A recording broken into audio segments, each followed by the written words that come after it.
Muy bien. Eh, eh, el día de hoy vamos a continuar con lo que es la historia del pentecostalismo. Y pues es muy importante que nosotros, así como conocemos la palabra del Señor, también nosotros conozcamos los procesos que la iglesia ha vivido a, a través de los años, ¿cierto?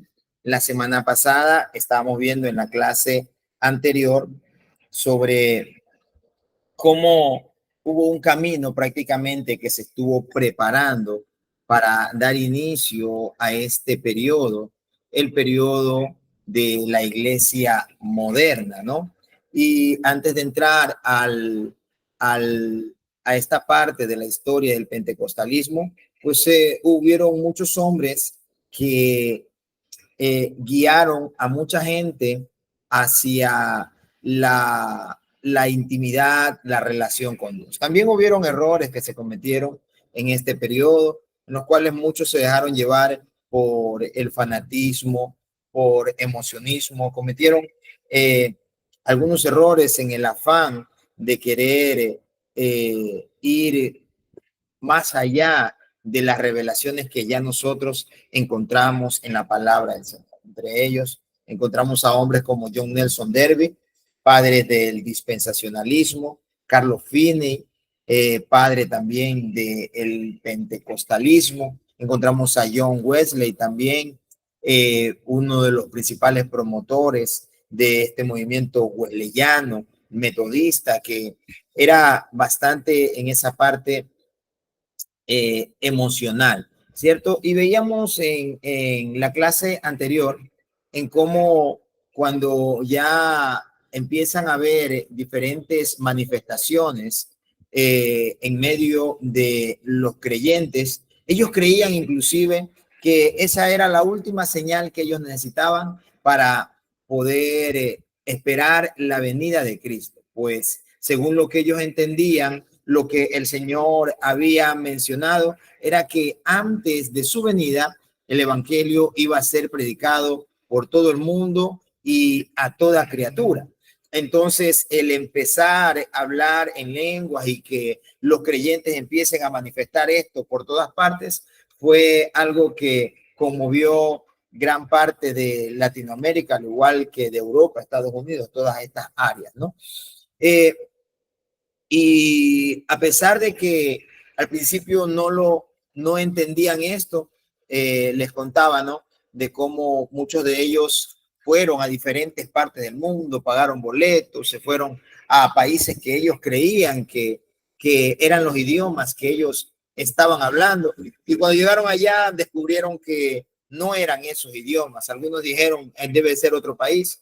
Otros, en cambio, decidieron regresarse. Algunos se decepcionaron de lo que habían experimentado. Sin embargo, otros quisieron ir mucho más allá y dijeron, no, Dios tiene que revelarnos qué es lo que significa esto. Llegaron algunos a la conclusión, inclusive, de que esto era lo que el apóstol Pablo habla en el libro de 1 Corintios, en el capítulo 13, si no me equivoco, y dice el apóstol Pablo, si yo hablase lenguas humanas, yo angélicas, y no tengo amor, nada soy. Entonces ellos dijeron, estas son lenguas angelicales, pero de la misma forma, viendo lo que el apóstol Pablo llamaba la atención a que cuando el uno hable en la congregación, el otro calle, poniendo orden. El apóstol Pablo en la iglesia de los Corintios, algunos empezaron a adentrarse en la interpretación de la lengua, dando esto nacimiento a otras cosas como los dones de ciencia, en los cuales desde allí vienen los movimientos, ¿no? En los que ciertamente Dios revela muchas cosas ocultas de las personas, pero también hubieron otros que se volvieron sensacionistas, ¿no? Y en cambio empezaban a investigar la vida de algunas personas para ellos alucir que tenían el don de la ciencia, ¿no? Ha pasado de todo dentro de la historia de la iglesia, ha pasado de todo, Y por sobre todo, estas cosas han pasado cuando han habido momentos en los que no han habido verdaderos fundamentos en la palabra del Señor. Hubieron muchos misioneros que fueron por muchas partes experimentando diferentes situaciones y trayendo también otras experiencias de otros lugares, como explicaba lo que pasó allá en Haití en la clase anterior, ¿no? Y sin embargo, a pesar de todas estas cosas, pues la iglesia ha continuado avanzando en medio de todos estos periodos. Amén. La iglesia ha continuado avanzando en medio de todos estos periodos. Hubieron momentos inclusive en los que hubieron debates entre algunos porque decían esto no es de Dios, otros dijeron sí es de Dios, algunos se separaron inclusive, y pues lo vuelvo a repetir, ¿no? Debemos ser claros que a través de los años se ha visto fanatismo, emocionalidad y engaños inclusive en medio de la iglesia pentecostal, por sobre todo. Y mi afán no es ofender, también me considero un cristiano pentecostal. Me gusta estudiar la palabra, pero si tengo que orar por un endemoniado, voy a orar por un endemoniado. Si Dios me da una palabra, la doy como el Señor me la da. Si Dios no me da una palabra, no tengo por qué abrir mi boca en algo que el Señor no me ha dicho o no me ha guiado a hacerlo, ¿cierto? Y recuerdo yo en alguna ocasión, en una actividad juvenil, inclusive en un campamento, en donde hubo un joven que no era creyente y este joven había sido practicante de ciencias ocultistas. Y en medio de esta actividad, el muchacho manifestó el estar invadido por un espíritu inmundo, en otras palabras, estar endemoniado, ¿no? Y cuando este espíritu tomó control de la persona, sin que nadie le dijera nada, este muchacho empezó a hablar en lenguas no conocidas. Y con esto no estoy diciendo que todo lo que la gente habla, muchas veces hablamos en este caso, son o no son de Dios, pero sí debemos también de tener claro que inclusive hay grupos que hablan sus lenguas, incluso parecidas a los de los creyentes. Y muchas personas a veces se sienten aisladas, se sienten no amadas por Dios, porque dicen, a mí Dios no me ha bautizado en esa forma, pero en realidad el hablar en lenguas no es un requisito para la salvación. El requisito para la salvación es el arrepentimiento y la conversión de cada uno de nosotros, ¿no? Y pues, volviendo a la historia, en medio de estos debates que hubieron, si las lenguas son de Dios o no son, hubieron grupos que dijeron no estamos seguros que son lenguas angelicales, y entonces los grupos wesleyanos, por ejemplo, como lo dije antes, ellos dijeron no, eso no es de Dios. Y desde allí muchas iglesias wesleyanas se opusieron fuertemente a la experiencia del don de lengua. Específicamente uno de los grupos más férreos, podríamos decirlo así, en contra de ese movimiento que era wesleyano, no era calvinista. Los calvinistas eran un poco más exegéticos, ¿no? Y ese movimiento fue el Ejército de Salvación, por medio de un hombre llamado William Booth. Ellos se opusieron tajantemente a eso. Y al igual que hubieron también otros metodistas wesleyanos, metodistas libres y también la Iglesia Peregrina de Santidad. Y pues vamos a ver en este día cómo reaccionaron también las denominaciones históricas ante todo esto. Pues bueno, la reacción inicial quedó dividida porque habían algunos que miraban con simpatía este nuevo movimiento de el hablar en lengua y diferentes manifestaciones del Espíritu Santo, como también había que lo miraban con desconfianza, podríamos decirlo, y también con mucha sospecha. Y la postura hueleyana de que la naturaleza pecaminosa se extinguía en el creyente gracias a la obra del Espíritu Santo, hizo que los calvinistas se apartaran de ese movimiento. Y vuelvo a repetir, ¿no? Los weleyanos decían que cuando algunos tienen una experiencia sobrenatural, santificadora, es tan intensa que el Espíritu Santo desbarata la naturaleza pecaminosa que quedaba en el creyente. Entonces, los calvinistas, ellos dijeron, ya saben que parte de las doctrinas de la gracia era la depravación total del hombre. Entonces, ellos decían, si decimos que no tenemos pecado, le hacemos mentiroso y la verdad no está en nosotros. Entonces, los calvinistas sencillamente se distanciaron del pentecostalismo muy temprano. Y luego surge algo. A los pocos años de lo que ocurrió en Azusa, recuerdan que en Azusa ocurrió este avivamiento en el año de 1906 y en Topeka fue en 1901. O sea, primero fue Topeka y luego fue Azusa, 5 años más tarde. Pero ahora llegamos ya al año 1913 y ha pasado ya algún tiempo, ¿no? Ya van algunos años. Y un grupo de pentecostales fresquecitos, ¿no? Empiezan a decir que ellos tuvieron la experiencia pentecostal, pero que en una revelación habían sido clarificados por el mismísimo Señor Jesucristo y que el bautismo no debía de celebrarse en el nombre del Padre, del Hijo y del Espíritu Santo, sino solamente como se ve en el libro de los Hechos, particularmente en el libro de Hechos, capítulo 2, en el versículo 38, cuando le preguntan a Pedro al final del sermón inaugural de Pentecostés. Y pues Pedro dice, varones judíos, ¿qué haremos? Y Pedro le dice, arrepiéntense y bautícense cada uno de ustedes en el nombre de Jesús. Entonces, cuando ellos hacen una observación a estos pasajes bíblicos, ellos dicen, hay una nueva revelación, una nueva clarificación.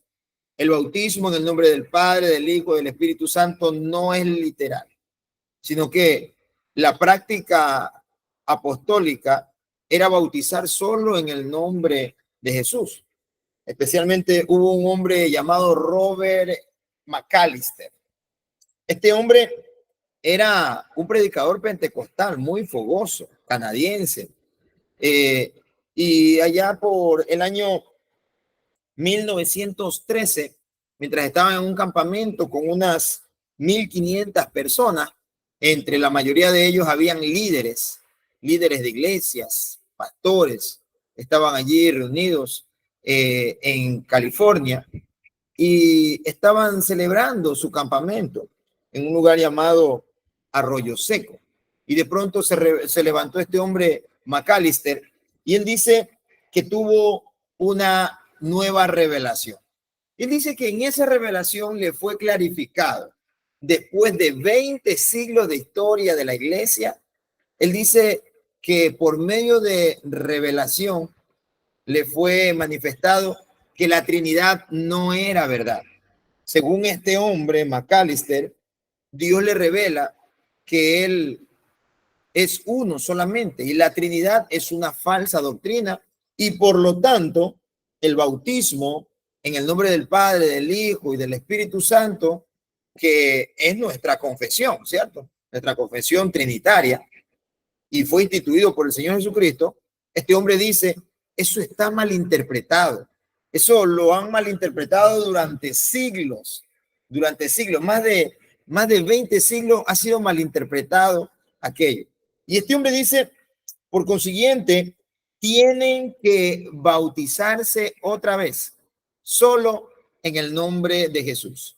Y como Hechos 2:38 dice, arrepiéntanse y bautícese cada uno en el nombre de Jesús para el perdón de pecados, ellos dedujeron, en este caso, que a menos que se bautizaran bajo ese nombre, no habría perdón de pecados. Y por consiguiente, el bautismo es un bautismo regeneracional, es decir, la regeneración viene por el bautismo y el perdón de pecados se recibe al ser bautizado en agua. Entonces, esa fue la nueva revelación que este hombre viene a traer.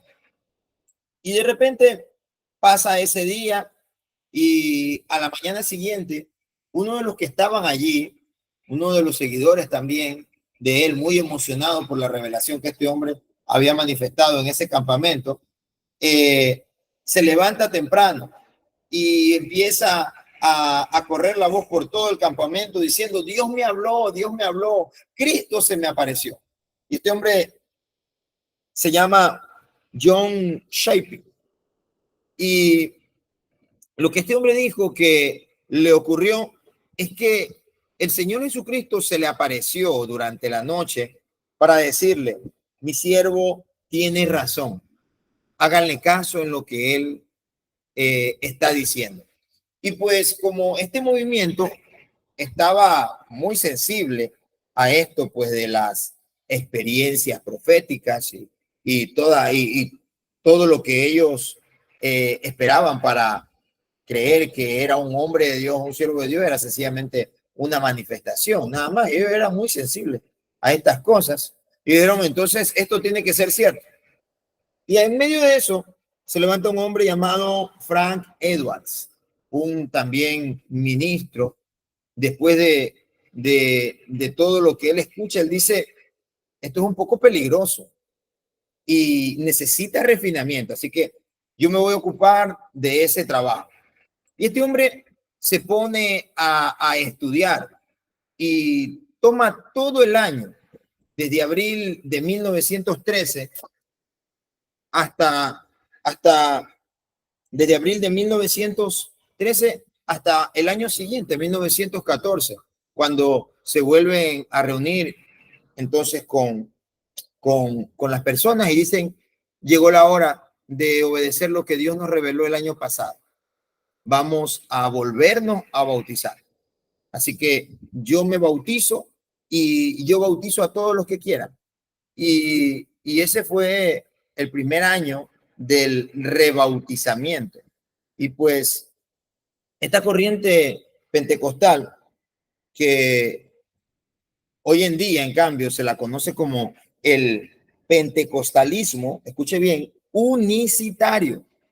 No confunda unitario, que el movimiento unitario es un movimiento que nació en Inglaterra y está asociado con el deísmo. Este movimiento unicitario es diferente, es diferente.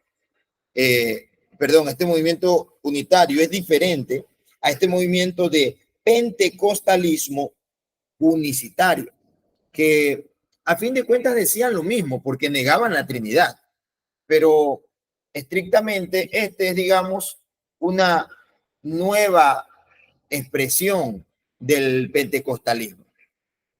El movimiento unitario está muy aparte de este, porque en este pues hay muchas prácticas de las iglesias evangélicas que no hay en el movimiento unitario. Y pues a partir de ese día, este hombre llamado Edward Cook, sí, y este hombre llamado Glenn se dedicaron a ser los nuevos maestros que diseminaron esta nueva doctrina, generando también así división en esta que recién se había establecido, la denominación que aún en la actualidad nosotros conocemos y existe, como son las asambleas de Dios. Entonces hubo nuevamente otro debate, a ver, bueno, ¿y quién tiene la razón? ¿Los que creen la Trinidad o los que niegan la Trinidad? ¿Quién tiene la razón? Y se hizo tan fuerte el debate que para el año 1916 se reunieron todos los delegados de las asambleas de Dios, en ese tiempo allá en una ciudad llamada San Luis, Missouri, y dicen, a ver, sí o no, y pues vamos a definir esto. Y resulta que la situación se puso tan candente la controversia, que terminaron dividiéndose. Pero las iglesias unicitarias se empezaron a hacer independientes. Pero luego pasan algunos años y empiezan a multiplicarse y finalmente empezaron a reunirse como una denominación. Al principio se empezaron a llamar las iglesias de solo Jesús. Y estas se reunieron por allá por el año 1945 y dicen, vamos a ponernos de acuerdo, nos vamos a formar un solo cuerpo, una nueva denominación. Y allí ya en el año de 1945 se organiza lo que se conoce como la Iglesia Pentecostal Unida Internacional, conocida por sus siglas IPUI. Hagamos una observación aquí, que hay una diferencia entre hoy en día se llama IEAN Jesús, Iglesia Evangélica Apostólica del Nombre de Jesús, como algunos la conocemos como los Jesús solo. Hay una diferencia entre esta iglesia con la Iglesia Pentecostal Unida Internacional, o sea, como IPUI. Las dos tienen algo en común, y es que niegan la Trinidad. Sin embargo, la IPUI todavía continúa pegada a muchas de las doctrinas evangélicas. Y este movimiento IPUI hasta el día de hoy continúa creciendo y tienen aproximadamente 5 millones de adherentes, se dice. Y tienen por alrededor de unas 42,000 iglesias.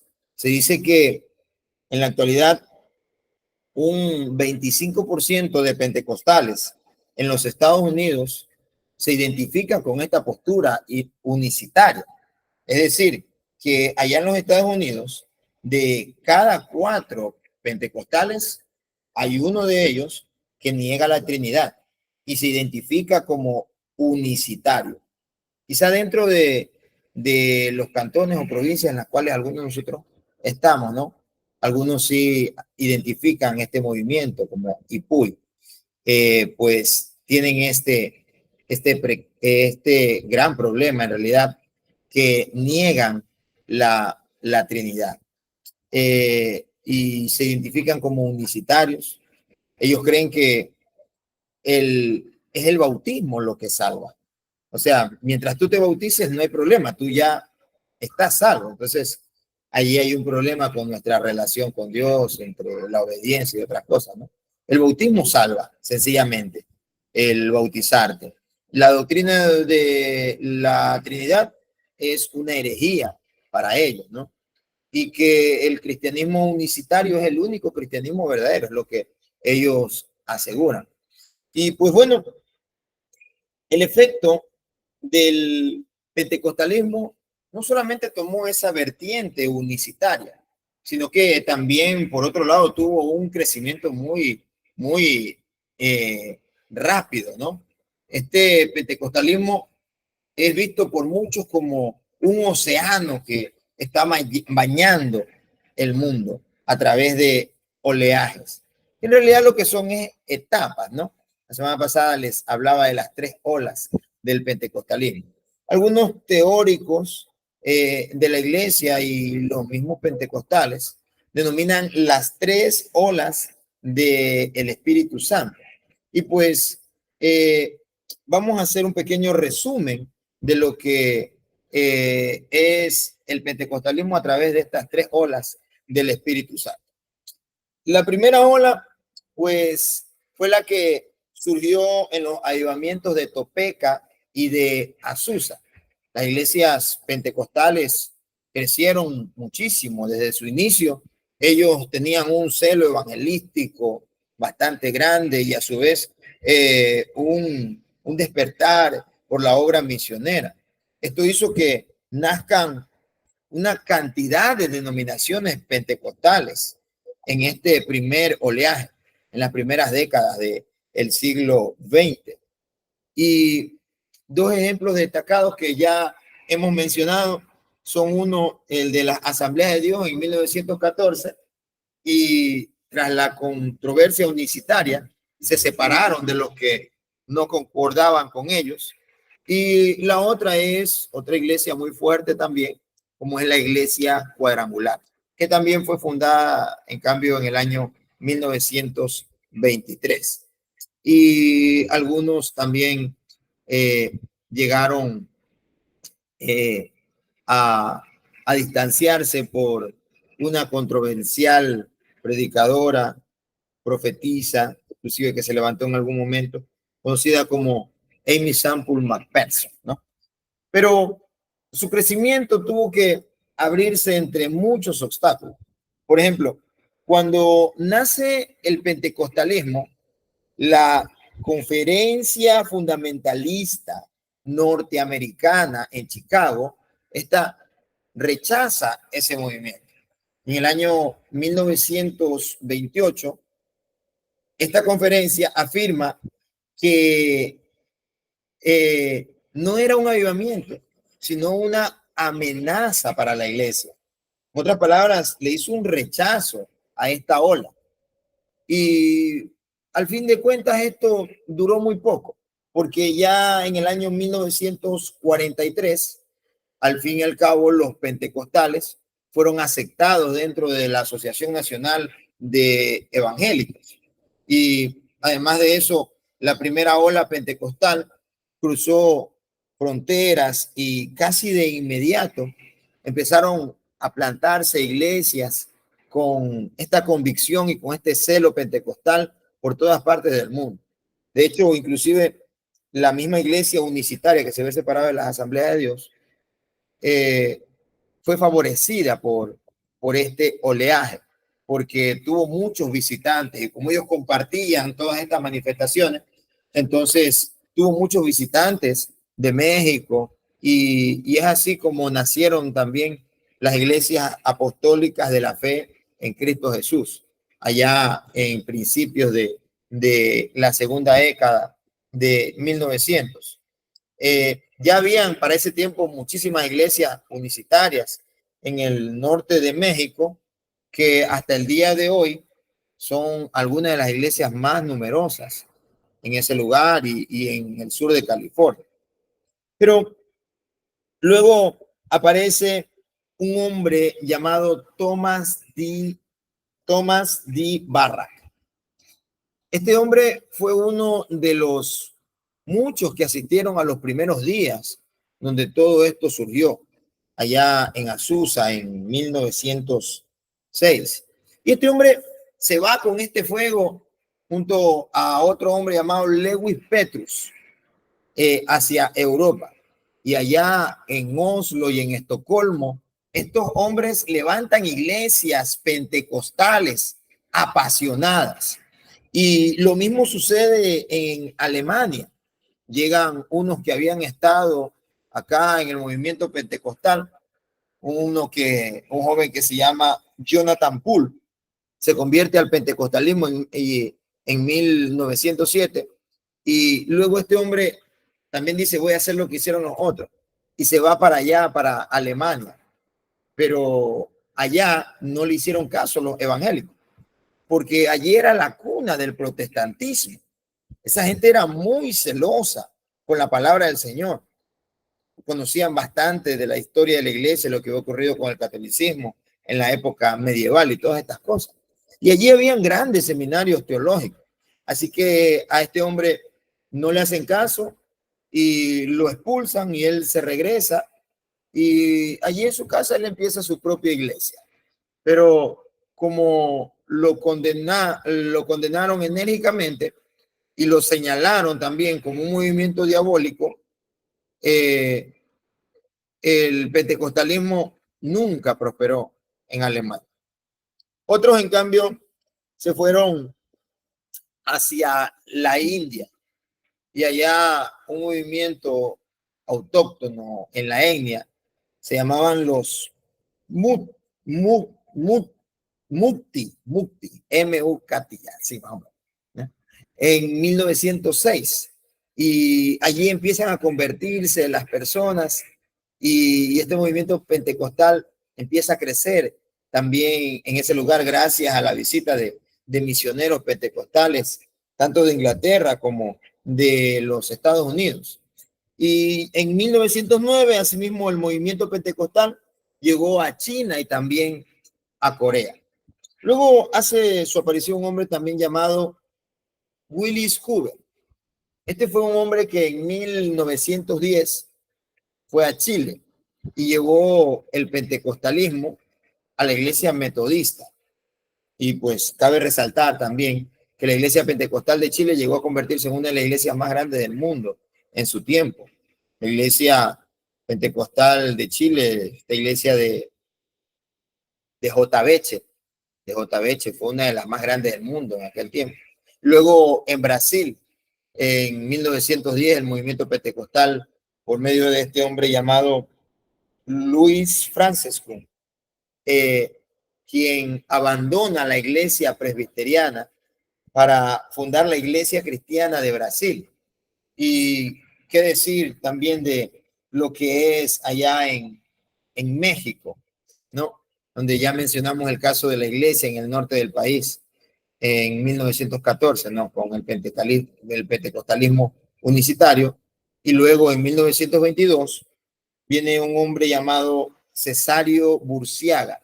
Este hombre se convierte al pentecostalismo en una de las iglesias de las Asambleas de Dios, y este hombre se consagra en cuerpo y alma para promover el pentecostalismo y para plantar iglesias de las Asambleas de Dios, primeramente en lo que es el norte de México, y luego este hombre se va para el sur de México, y esa fue lo que es prácticamente la historia de la primera ola.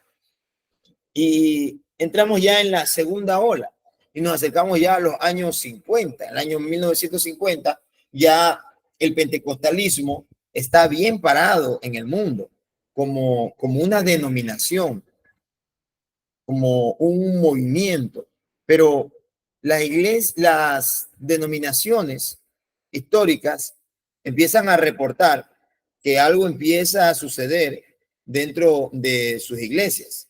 Pues hay un hombre llamado William Marion Branham y otro hombre llamado Oral Roberts que comienzan a hacer cruzadas y empiezan también a usar la televisión. Y estos hombres dirigen su mensaje a los miembros de iglesias tradicionales. Estos hombres fueron muy intencionales en lo que estaban haciendo. Y miles de cristianos que pertenecían a lo que se podría decir el protestantismo histórico. Y el protestantismo histórico es lo que viene de iglesias, denominaciones como las luteranas, anglicanas, episcopales, metodistas, bautistas, presbiterianas, congregacionales, o sea, las más tempranas, las más antiguas, pero lógicamente reformadas, ¿no? Y estos hombres van hacia esos grupos y les predican a ellos.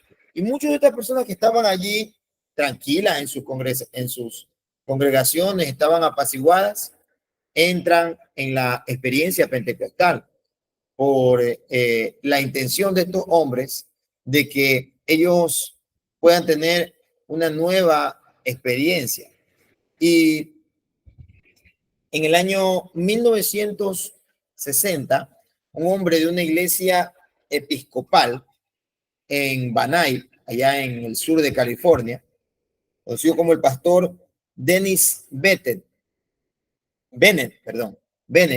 de la iglesia de San Marcos en Banay, él dijo que él había tenido la experiencia pentecostal y que había hablado en lenguas. Entonces se considera ese hecho en el año 1960 como lo que podríamos llamarle también el banderazo formal de la segunda ola del pentecostalismo. ¿Y qué es la segunda ola del pentecostalismo? Pues es básicamente que el pentecostalismo empieza a entrar en las denominaciones. Antes estaba por fuera, o sea, sencillamente yo soy bautista, yo soy anglicano, yo soy metodista, yo soy presbiteriano y yo soy pentecostal.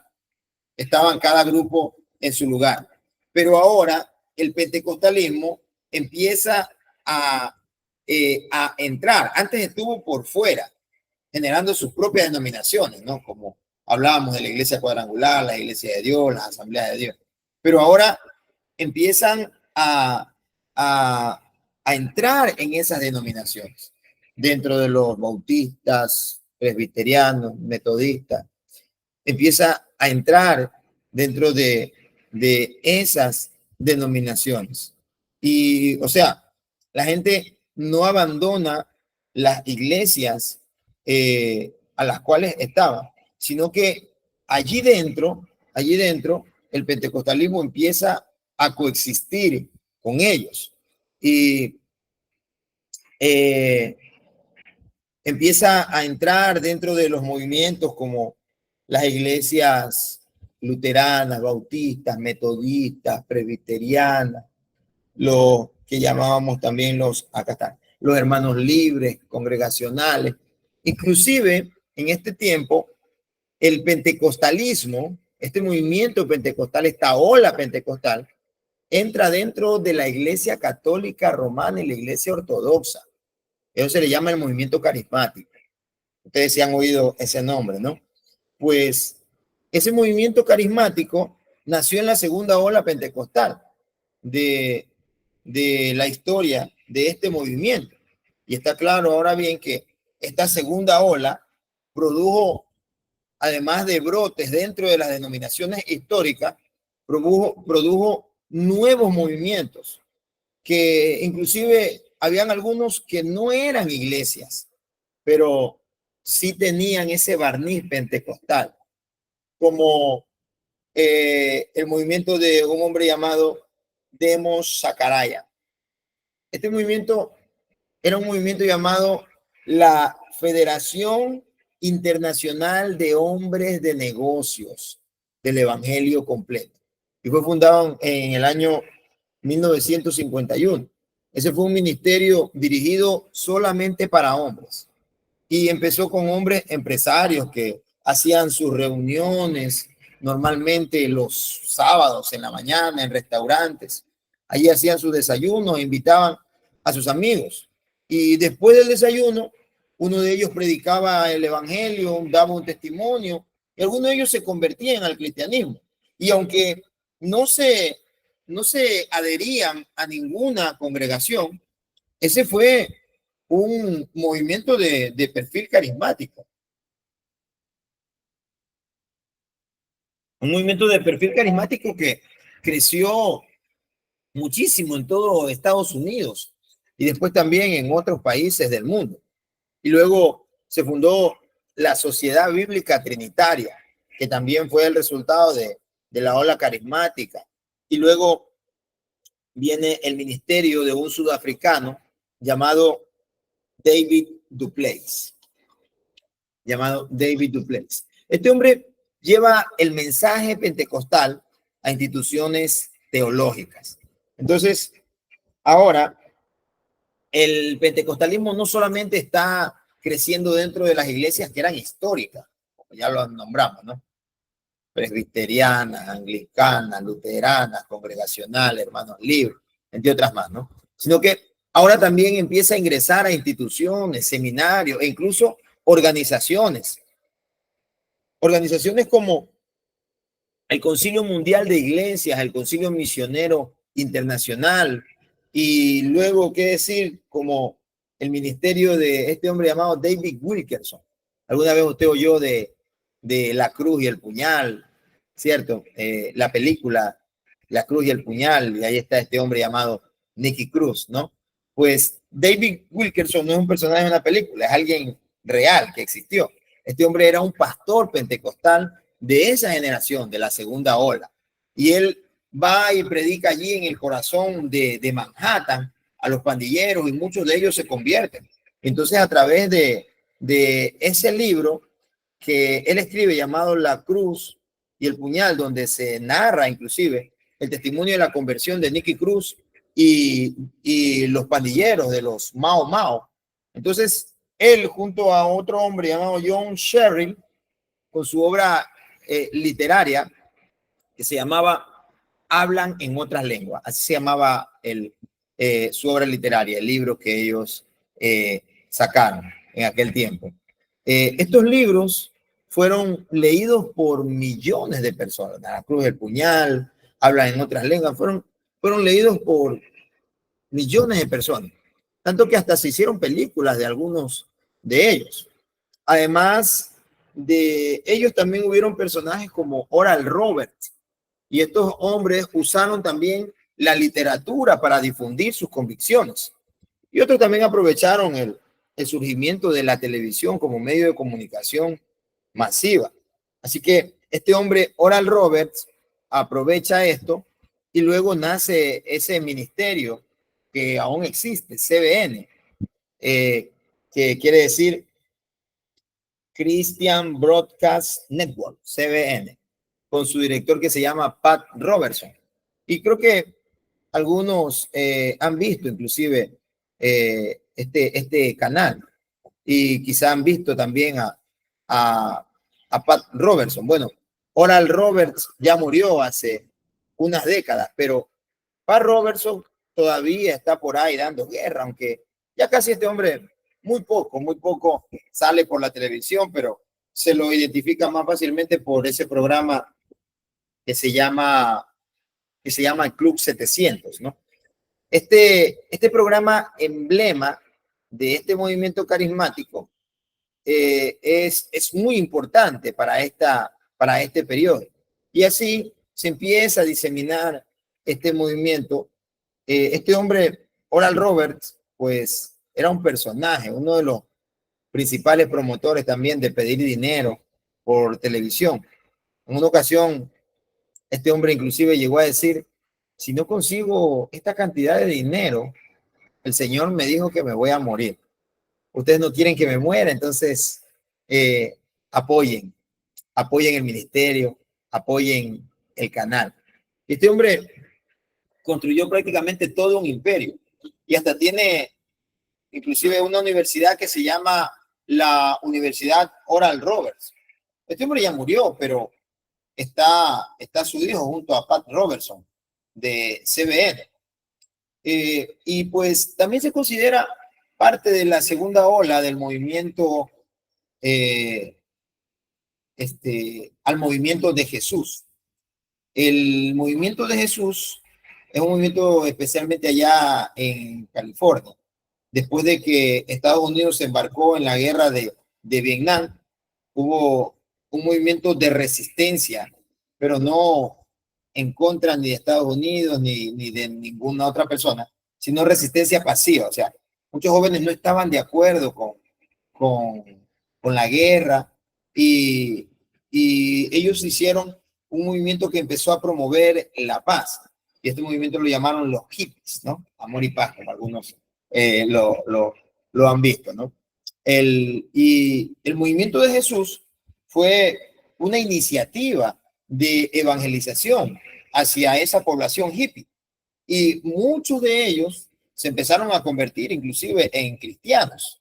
Muchos de ellos, de hecho, toda una denominación de iglesias por todos lados nace especialmente porque un pastor llamado Chuck Nice en el sur de California, ese hombre va y evangeliza a los hippies y así se empiezan a convertir en su iglesia por multitudes y así nace lo que era una iglesia se convierte en una denominación que hoy por hoy es una gran denominación evangélica que se ha extendido mucho.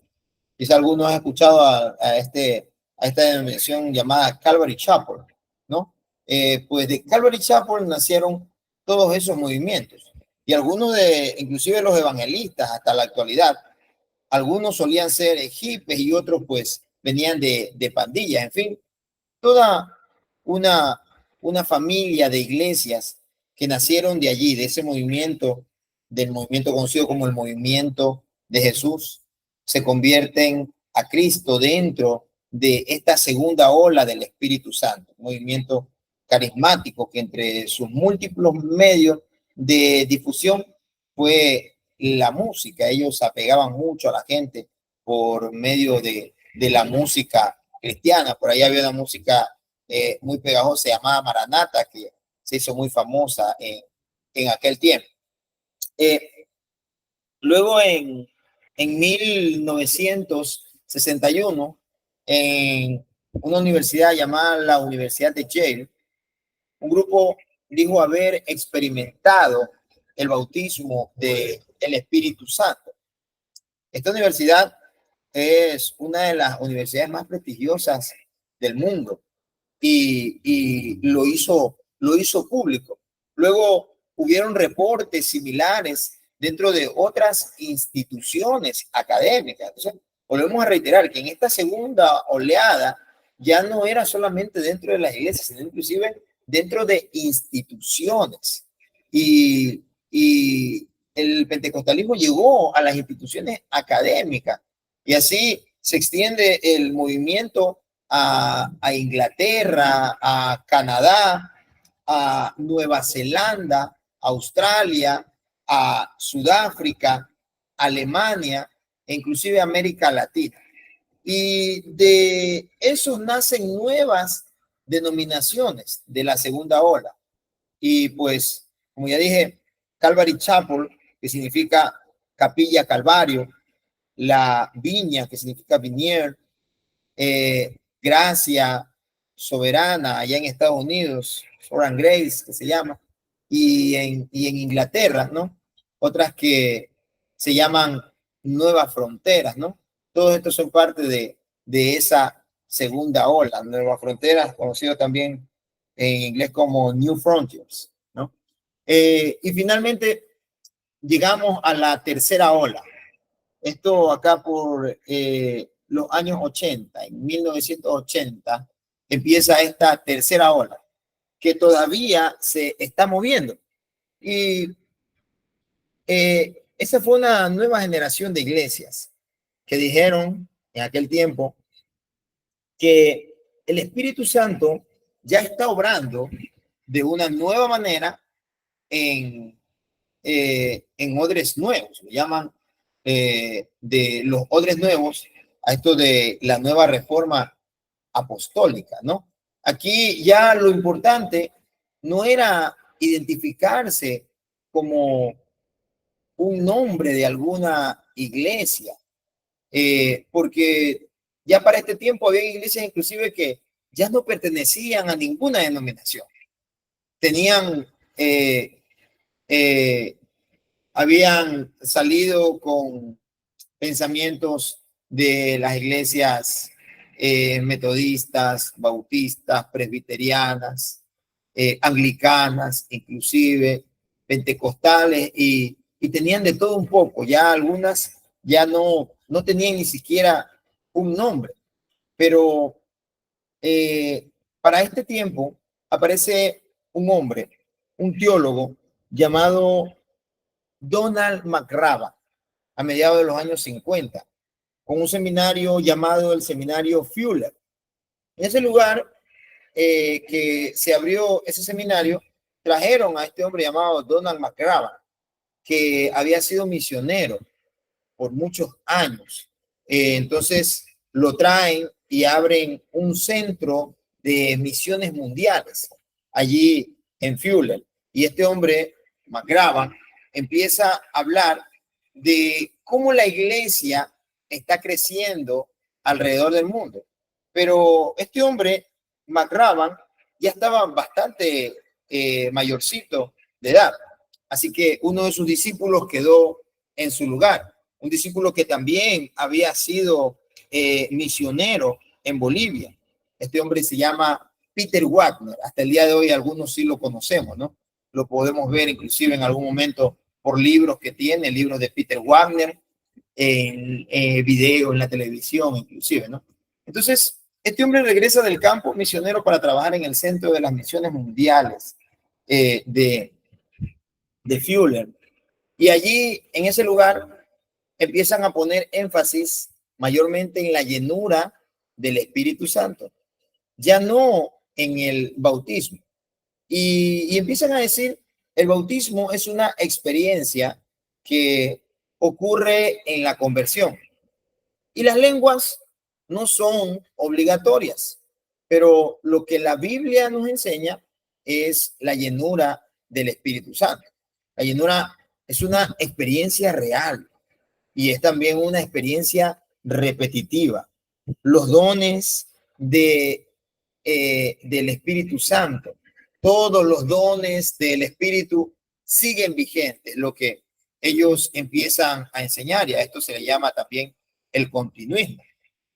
Durante este periodo, algunos, por ejemplo, sacaron las teorías inclusive de que los profetas fueron hasta Juan, de que los dones tuvieron un periodo solamente dentro de los apóstoles en los primeros años de la iglesia, pero ya muchas de aquellas cosas no se ven en la actualidad. Y este hombre empieza a enseñar acerca de lo que es el continuismo. Y lo contrario a continuismo es el cesacionismo. Aunque entonces este nuevo movimiento comienza a desarrollar unas nuevas estructuras de liderazgo. También empieza a formar nuevas formas de adorar.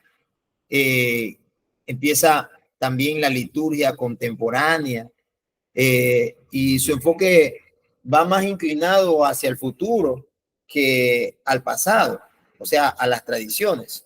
Y hay un involucramiento social más activo. Allí ocurre una renovación también en el celo misionero y hay mucha participación de gente que quiere ser voluntario en ese tipo de iglesias y misioneros.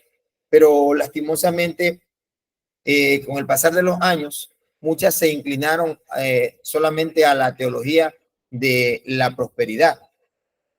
Este movimiento de la tercera ola ha sido conocido como la nueva reforma apostólica.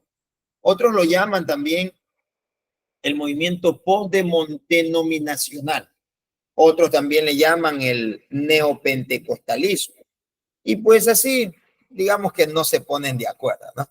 En qué término usar, pero sí comparte ciertas características y expresiones neopentecostales de esta tercera ola que se ven en todo el mundo, como han alcanzado prácticamente toda América Latina, Asia, África. Y entre la segunda ola y la tercera ola son incontables los ejemplos que hay. En Guatemala, por ejemplo, nace la misión Elim. Allí nace esta misión, la misión Elim, y después crece, pero en medio de su crecimiento, esta misión Elim tiene una herejía respecto a la persona de Dios. Y la misión Elim se divide en dos. La una que queda conservadora con la teología evangélica, pentecostal, y la otra que se llama Elim en otros países, porque luego se hicieron misioneros sencillamente, mientras que el ministerio Elim se llama Miel. Y este ministerio Miel queda lastimosamente con esta doctrina herética que creía ese movimiento, pues este movimiento creía que no eran tres, sino que eran cuatro. Ahora son cuatro. O sea, el Padre, el Hijo y el Espíritu Santo, y encima de ellos está el Altísimo. Y lastimosamente, aunque no lo parezca, hay todo un movimiento y una familia de iglesias que nace de Elim, que se llama Ebenezer, ahora cuyo apóstol se llama Sergio Enríquez, ¿no? Este hombre tiene iglesias en Honduras, tiene iglesias multitudinarias. Y algunos de los que estamos aquí quizás han oído hablar de este ministerio Miel, pues se abrevia Miel a los ministerios Elim. Y, y hay muchos grupos famosos, inclusive, que han salido de allí, que se han desprendido también de este ministerio, pero nacieron de allí, de esas iglesias.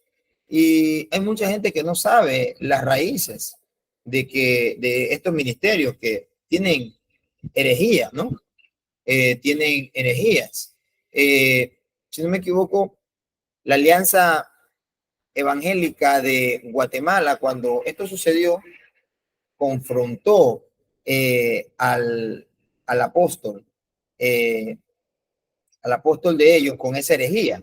Y se dijo que este hombre se había retractado, pero pasó el tiempo y sus frutos no dieron a conocer que en realidad se había retractado, porque aún en la actualidad muchos discípulos de él siguen enseñando lo mismo, como lo hizo Sergio Enrique. Pero bueno, la intención de esta clase no es ofender a nadie, ¿no? Esa no es la intención, sino dar a conocer ciertos rasgos de ciertas cosas que han ocurrido a través de la historia. Otro ejemplo, por ejemplo, en Perú, el movimiento misionero mundial. Y bueno, aquí no estoy hablando de una iglesia herética, ¿no? Sino de una de las iglesias que nacieron en esta tercera ola.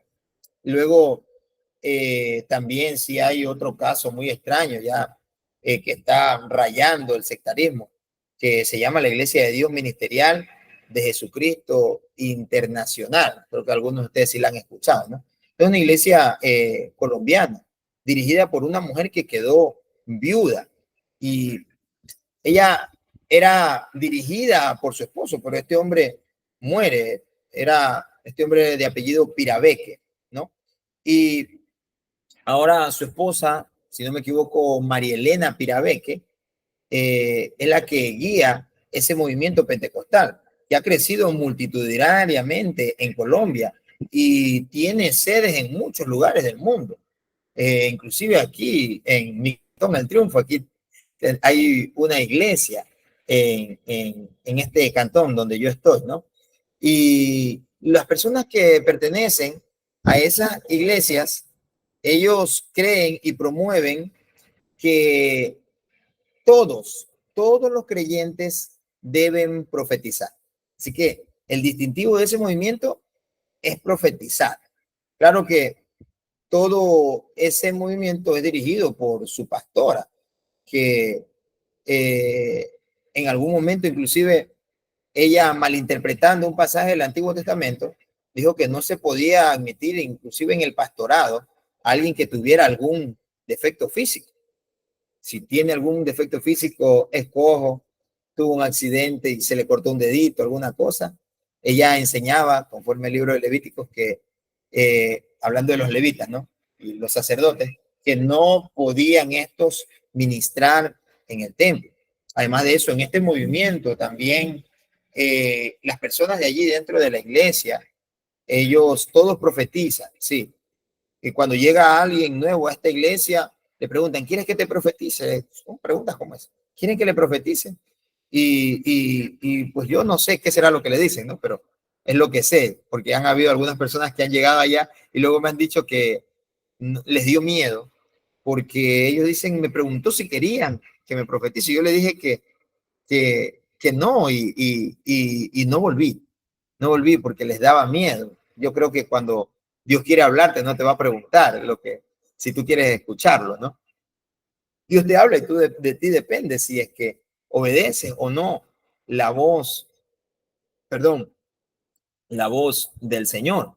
Y este movimiento es así, tanto así que inclusive ellos no predican, solo profetizan los miembros de la iglesia, pero a la hora del mensaje ponen los videos de esta mujer que está por todos lados dentro de su denominación predicando el evangelio, ¿no?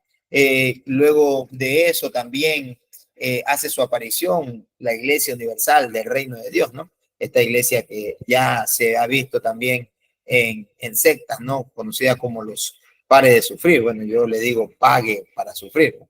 Pero aquí en este movimiento todo tiene que ver con el dinero, una iglesia con raíces brasileñas, ¿no? Y así, de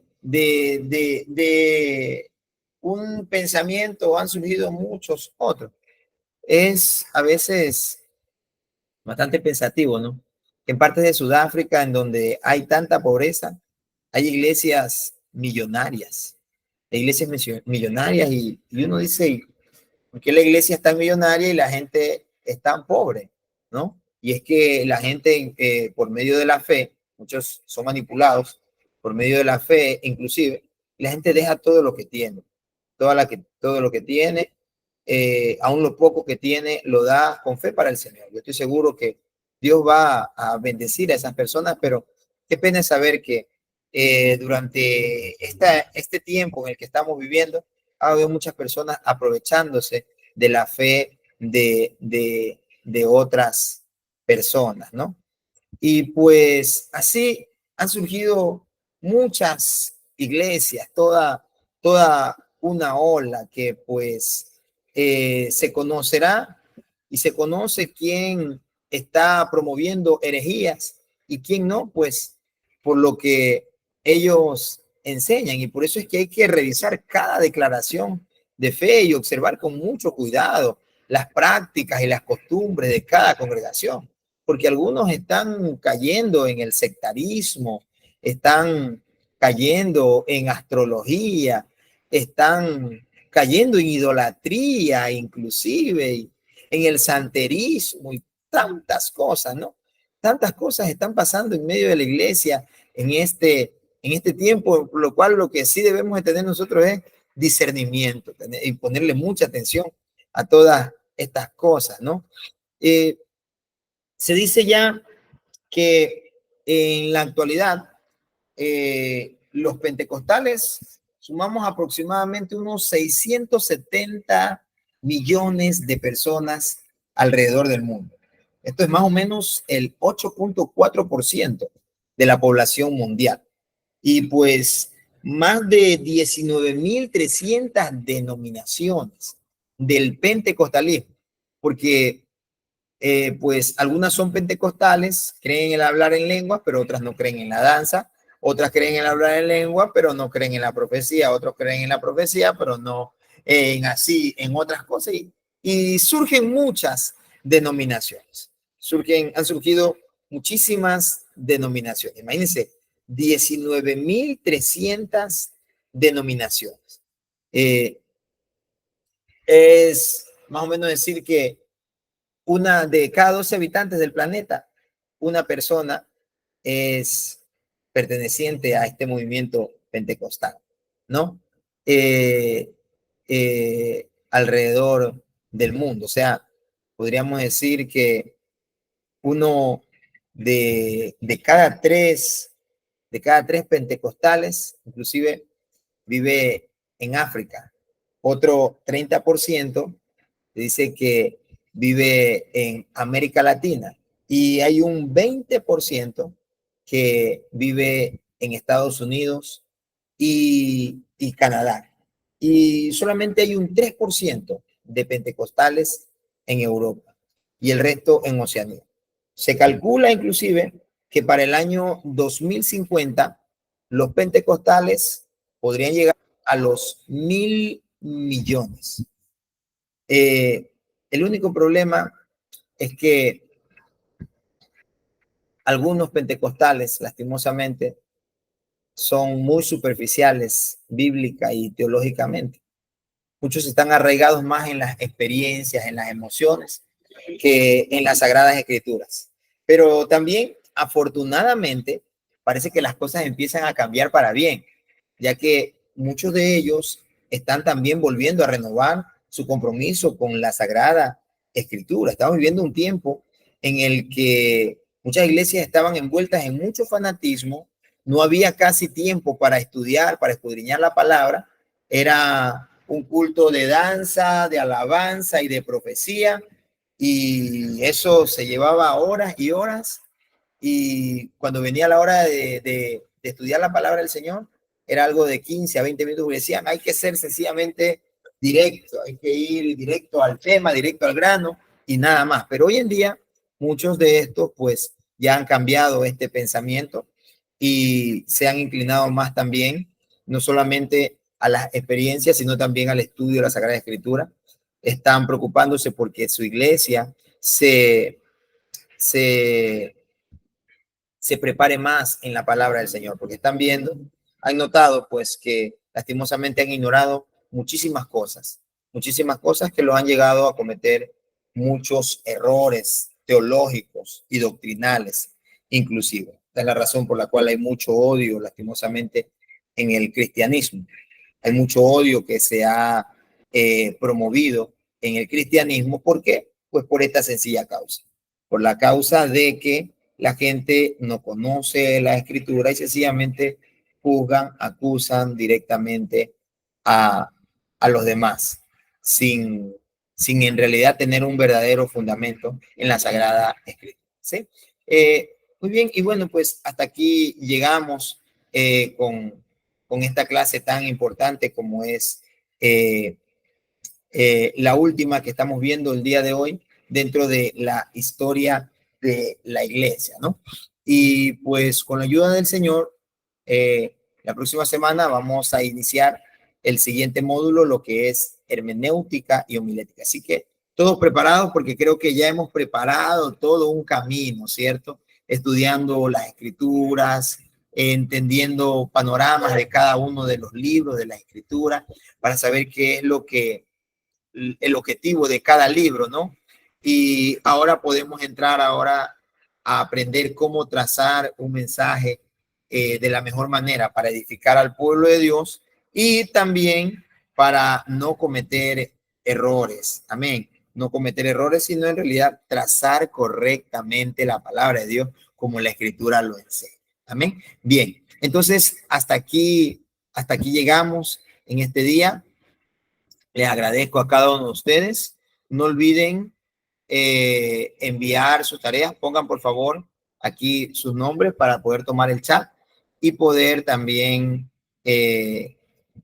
guardar la asistencia. Entendemos los problemas de energía que hay y muchos no han podido asistir en estas últimas clases, pero allí quedarán los videos en YouTube para que puedan ponerse al día. Y los que ya la vieron puedan volverla a ver también, ¿sí?